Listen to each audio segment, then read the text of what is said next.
सरकार चला रहे वहाँ पर किस प्रकार दंगे हो गए, कहाँ गई थी एलआईयू, कहाँ गया था प्रशासन। इस तरह की चीजें, लॉ एंड ऑर्डर का इशू मतलब क्रिकेट की जीत के बाद जश्न मनाना क्या लॉ एंड ऑर्डर की प्रॉब्लम है? भारत की जीत का जश्न मना रहा था लड़का, तभी 5 लोगों ने कर दी चाकुओं की बारिश। कि जब इसी तरह का अतीक अहमद कोई जब जो है जब हो जाएगा ठिकाने लगेगा तो फिर उसके कब्र पे फातिहा पढ़ने तो नहीं जाएंगे ना आप लोग। जिन लोगों ने भारत पाकिस्तान के बंटवारे के लिए वोट किया और उसके बाद वहां नहीं गए, भारत में ही रह गए। जब एक माफिया मर जाता है उस माफिया की कब्र पे फातिहा पढ़ने जाते हैं आप लोग, और आप लोग उसको नायक बताते हैं। अतीक अहमद और मुख्तार अंसारी एक गैंगस्टर थे, आप इन गैंगस्टर के बचाव में क्यों उतर रहे हैं? मौलाना साहब कह रहे थे उस इमाम के खिलाफ कार्रवाई होनी चाहिए जिसने कहा इस इलाके, और अभी वो मुख्तार अंसारी, अतीक अहमद और थोड़ी देर में दाऊद इब्राहिम का भी बचाव करेंगे क्योंकि वो मजहब के, इसलिए ये मजहब के नाम पे अपराधियों का बचाव करना। सुनिए,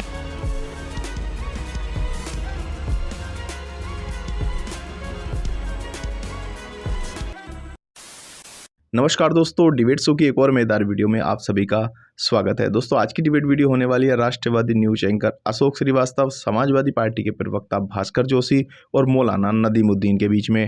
दोस्तों भारत ने जब चैंपियंस ट्रॉफी जीती तो उसके बाद जब देश में जश्न मनाया गया तो कई जगह से खबर आई कि जश्न मनाने वालों पर कुछ लोगों ने पत्थरबाजी की। अब दोस्तों इसी को लेकर चल रही डिबेट में ये दोनों पत्थरबाजों को बचाने आए थे, जिसके बाद राष्ट्रवादी न्यूज एंकर ने इन्हें जम के लताड़ा है। दोस्तों वीडियो में आगे बढ़ने से पहले आपसे एक छोटा सा अनुरोध, अगर आप चैनल पे पहली बार आए हैं, ये चैनल को अभी तक सब्सक्राइब नहीं किया है तो चैनल को सब्सक्राइब जरूर कर लेना। चलिए दोस्तों मेन डिबेट स्टार्ट करते हैं।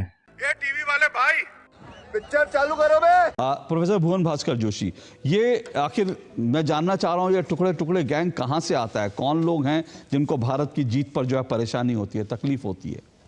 आपको बहुत जिम्मेदारी से बताना चाहता हूँ, मध्य प्रदेश में जो घटना घटी है वह भारतीय जनता पार्टी की सरकार की, वहां के एडमिनिस्ट्रेशन की, वहां के एलआईयू का फेलियर है, और जो तेलंगाना में जो घटना घटी है वहां की सरकार की और वहां के एलआईयू की, वहां के एडमिनिस्ट्रेशन की फेलियर है। ये भारतीय जनता पार्टी के लोग, या पूछे करें टुकड़े टुकड़े गैंग को कौन सपोर्ट करने का काम करता है? ये राधिका जी जैसे लोग ही टुकड़े टुकड़े गैंग को प्रभावित करती है। इस तरह की सरकार चला रहे वहां पर किस प्रकार दंगे हो गए, कहाँ गई थी एलआईयू, कहाँ गया था प्रशासन? ये भारतीय जनता पार्टी का मोहलिया लेकर जो सरकार चला रहा है। मैं पूछना चाहता हूँ आपके चैनल के माध्यम से, तू है कौन रे? देखिए, आपने कहा कि राज्य सरकार लॉ एंड ऑर्डर का मामला है। लॉ एंड ऑर्डर का मामला ठीक है, लॉ एंड ऑर्डर का मामला होता है तो उसमें राज्य सरकार की जिम्मेदारी होती है।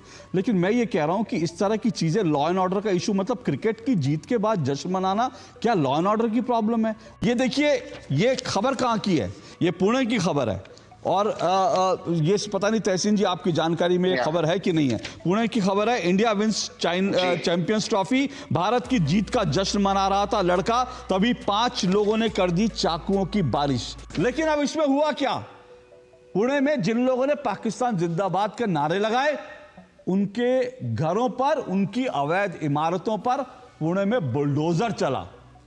तो सवाल यह है मेरा, भुवन भास्कर जोशी जी, आप कह रहे हैं लॉ एंड ऑर्डर की प्रॉब्लम है, तो जब बुलडोजर चलेगा तो तकलीफ नहीं होगी ना अगर ऐसे लोगों पर? और दूसरी बात यह है कि जब इसी तरह का अतीक अहमद कोई जब हो जाएगा ठिकाने लगेगा तो फिर उसके कब्र पे फातिहा पढ़ने तो नहीं जाएंगे ना आप लोग?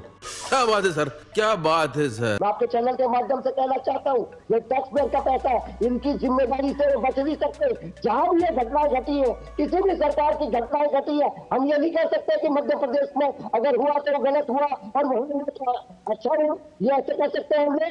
ये देश के मुख्य, देश की जनता है, ये आपकी जवाबदारी बनती है। सर मैंने आपसे सवाल क्या पूछा? खोपड़ी तोड़। कह रहा हूं ये सोच कहां से आती है? ये सोच भी तो है, ये तो सरकारों की सीमाएं लांघ कर आती है ना।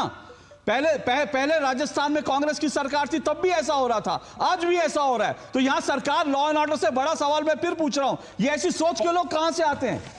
तो जी हमारा ये मानना है, जो भारत मैच जीता है वो देश की विजय हुई है, वो देश, पूरा देश हमारा है, आपका हमारा देश है ये। और लेकिन अगर कोई भारतीय जनता पार्टी को अगर देगा, फिर वही बात, मैं भारतीय जनता पार्टी को आप फिर से कोसिए, आप 3 बार कोस चुके, चौथी बार भी कोसिए, लेकिन फिर आपसे सवाल कर रहा हूं, ये सोच कहां से आती है? ये सोच कहां से आती है? राधिका जी कह रही है ये सोच आप लोगों की जो तुष्टीकरण की पॉलिसी है वहां से आती है। बात तो सही है। तुष्टीकरण क्या होता है? तुष्टीकरण कब होता है? एक पहले से आकर बैठ के मध्य प्रदेश की कर रही है, कैसे काम कर रही है। दूसरी सरकार में जो है वो अरे सुनिए भुवन भास्कर जोशी जी, जोशी जी सुनिए, मैं फिर से आपसे रिक्वेस्ट कर रहा हूं, अपनी लाइन ठीक करवा लीजिए। आप जब जोश में आके बोलते हैं, आपकी आधे बातें हमको सुनाई नहीं देती है। अब मैं क्या रिस्पॉन्ड करूं? मैं फिर से आपसे पूछ रहा हूं कि भैया ये सोच आती है, इसलिए आती है क्योंकि जहां पर आपकी सरकारें होती हैं वहां दंगा पीड़ितों में भी वो हिंदू मुस्लिम करती हैं, इसलिए इस तरह की सोच आती है। शाबाश बेटा। बोलिए। सोच तब आती है जब राधिका खेड़ा जैसे लोग टीवी चैनल में बैठकर ये वहां पर बात करते हैं बड़ी बड़ी तेलंगाना की, लेकिन मध्य प्रदेश को कैसे बचा के ले जाते हैं ये देखने का काम मैं आज बात कर रहा था। जोशी जी सुनिए, जोशी जी मैंने आपको कहा आप 6 बार बीजेपी बोल चुके, और बीजेपी पे आपको अधिकार है बोलने का भाई, लेकिन मैं आपसे एक बड़ा मूल सवाल कर रहा हूं। ये बीजेपी जब भारत का बंटवारा हुआ तब नहीं थी, 1947 में बीजेपी नहीं थी। जिन लोगों ने भारत पाकिस्तान के बंटवारे के लिए वोट किया और उसके बाद वहां नहीं गए, भारत में ही रह गए, उसमें बीजेपी नहीं थी उस समय। मैं पूछ रहा हूं, सोच पर पूछ रहा हूं।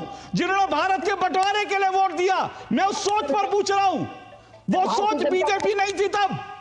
जब औरंगजेब आया तब बीजेपी नहीं थी भाई, जब बाबर आया तब बीजेपी नहीं थी, और ये औरंगजेब और बाबर की सोच आज भी है। मैं आपसे उस सोच पर सवाल पूछ रहा हूं। आपने कहा कि भारतीय जनता पार्टी उस समय नहीं थी, लेकिन अंग्रेजों के मुखबिर कौन थे ये भी आपको। अच्छा, औरंगजेब तब भी बीजेपी थी, मैं तो कह रहा हूं तब भी बीजेपी थी। अंग्रेजों के मुखबिर ये भारतीय जनता पार्टी आरएसएस के लोग थे। और ये जो दंगों में हिंदू मुस्लिम करते हैं ये कौन है? ये जो दंगों में हिंदू मुस्लिम करते हैं ये कौन है? प्रोफेसर भुवन भास्कर जोशी, बोलिए। हिंदुओं को दंगों का मुआवजा नहीं मिलेगा, मुसलमानों को मिलेगा। ये सोच कौन सी है? ये आपकी सोच होगी, आपको मुंह मुबारक हो। जब एक माफिया मर जाता है, उस माफिया की कब्र पे फातिहा पढ़ने जाते हैं आप लोग, और आप लोग उसको नायक बताते हैं। ये सोच वहां से आती है। सुनिए, अब इनको बंद करिए, इनके पास कुछ कहने के लिए नहीं। जो लोग अतीक अहमद जैसे माफियाओं के गुणगान करते हैं, ये सोच वहां से आती है। आप लोग माफियाओं को जन्म देते हैं, माफियाओं को पालते पोसते हैं, यह सोच वहां से आती है। समझे ना? अगर आप लोग उन माफियाओं को पालना पोसना बंद कर दे तो यह सोच आनी भी बंद हो जाएगी, लेकिन आप लोगों को यह सोचना नहीं आता। नंगा करके नहला रहा। जश्न पर जिस तरह से इंदौर में पथराव हुआ, हैदराबाद में जीत का जश्न मनाने से पुलिस ने रोक दिया, और साथ साथ ये तमाम घटनाएं जो अखबारों की कतरन ने मैंने निकाली हैं, कहीं पर किसी को चाकू मार दिया गया, कहीं जो है जीत का जश्न मनाते लोगों पर पथराव हुआ, ये सब आखिर कौन सी सोच है? टुकड़े टुकड़े गैंग भारत में, ये कौन सा गैंग है? कहां ये पल रहा है? कौन पाल रहा है इनको? देखिए, जब से आप बोल रहे थे मुख्तार अंसारी, अतीक, ब्रिजभूषण के बारे में क्यों नहीं बोल रहे हैं? बीजेपी के अंदर कितने खतरनाक गुंडे हैं, कभी आपने उन पर सवाल नहीं किया। एक बात, दूसरी बात क्या है, अहमद में आपको फर्क मालूम है? ब्रिजभूषण शरण सिंह, नहीं, मुझे आपको समझाने की और अतीक अहमद में फर्क क्या है आपको मालूम है? नहीं, आपको सबसे ज्यादा मुख्तार अंसारी और ब्रिजभूषण शरण सिंह भी अपराधी, उनके ऊपर भी अपराध के मामले चल रहे हैं, वो ठीक है, लेकिन मुख्तार अंसारी से उसका कंपैरिजन आप कर रहे हैं, अतीक अहमद से कंपैरिजन कर रहे हैं। ब्रिजभूषण ने क्या कहा था? मैंने एक आदमी को मार दिया था, खुलेआम कहा था, तो इसका कंपैरिजन नहीं होना चाहिए। इंसान को हत्या करके खुलेआम बोलना, और आप सुनिए, मेरी बात सुनिए, अतीक अहमद और मुख्तार अंसारी एक गैंगस्टर थे, आप इन गैंगस्टर के बचाव में क्यों उतर रहे हैं? आप बोलिए, सुनिए मेरी बात सुनिए, मौलाना साहब सुनिए। आप अगर ब्रिजभूषण शरण सिंह के अपराधों पर सवाल उठाएंगे तो मैं राधिका जी से पूछूंगा, लेकिन आप अतीक अहमद के बचाव में क्यों उतरे और आप मुख्तार अंसारी के बचाव में क्यों उतरे? क्योंकि वो आपके उससे आपके मजहब के, इसलिए ब्रिजभूषण आपका मजहब के नहीं, ब्रिजभूषण शरण सिंह क्राइम करेंगे, हम सवाल उठाएंगे, लेकिन आप माफियाओं के पक्ष में, आप दाऊद के पक्ष में आएंगे, आप दाऊद के पक्ष में आएंगे क्योंकि आपके मजहब का है। यही सोच, ये देखिए, अभी तक मौलाना साहब गालियां दे रहे थे, अभी तक मौलाना साहब क्या कर रहे थे? अभी तक मौलाना साहब कह रहे थे उस इमाम के खिलाफ कार्रवाई होनी चाहिए जिसने कहा इस इलाके, और अभी वो मुख्तार अंसारी, अतीक अहमद और थोड़ी देर में दाऊद इब्राहिम का भी बचाव करेंगे।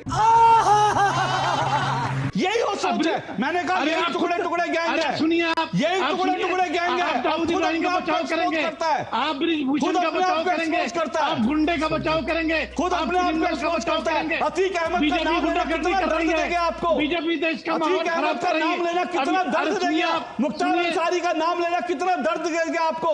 यही दिक्कत है मौलाना साहब। आपको कितना दर्द हो रहा है? ब्रिजभूषण का नाम लेते ही आपके आप से बाहर हो गया। आप ब्रिजभूषण शरण सिंह के अपराधों पे बात करेंगे, मैं राधिका जी से सवाल करूंगा, लेकिन आप बचाव में क्यों उतारा है माफियाओं के मौलाना साहब? क्योंकि आपके वो मजहब के, इसलिए बचाव में ये मजहब के नाम पे अपराधियों का बचाव करना। सुनिए, थोड़ी सी शर्म बची है तुम लोगों के अंदर तो डूब मरो चुल्लू भर पानी। आनंद लीजिए, टेंशन मत रखिए ऐसी चीजों का।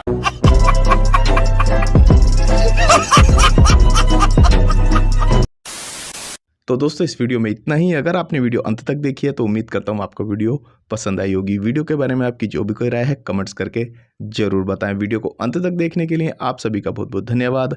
ऐसी ही मज़ेदार वीडियो देखने के लिए चैनल को सब्सक्राइब करना बिल्कुल ना भूलें। चलिए दोस्तों मिलते हैं वो जल्द अगली वीडियो में, तब तक के लिए जय हिंद, वंदे मातरम।